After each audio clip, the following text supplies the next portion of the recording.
We're going to Ann McNamara now, who is in Virginia Beach at the ocean front, and it's really it's looking a little different out there behind you.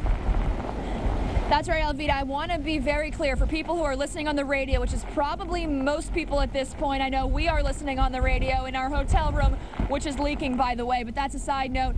This storm is really picking up here in Virginia Beach, so when you hear Jeremy and Sergey tell you that it's kind of slowing down, it doesn't really seem to. Now, okay, we have a situation here in the water. Aside from on the other side of the pier, there are two teenage boys, it looks like. They are running in the water. Now, let me give you an idea of what kind of water they're running in. The water, they're on the pier.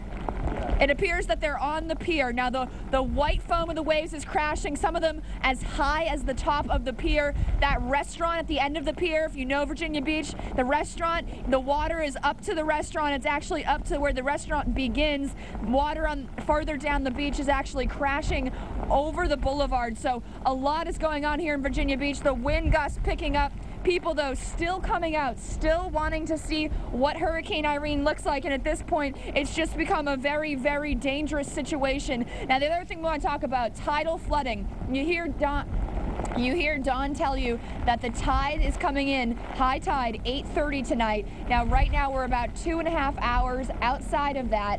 Now, that's what you want to think about right now. We're coming into high tide, and that's when it's going to happen. Now, water already coming over the boardwalk. We talked about the storylines of Hurricane Irene earlier in the week.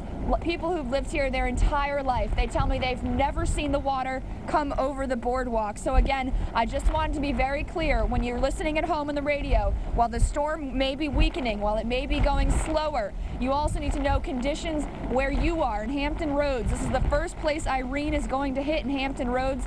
They're very severe, they're very dangerous, and you should not be outside. If you are, you really need to take shelter somewhere because, again, they've boarded up this entire area, almost the entire ocean front. It's becoming difficult to stand even here on the hotel room on the 3rd floor. So again, if you are outside, you need to go inside. If you're inside, you need to stay inside.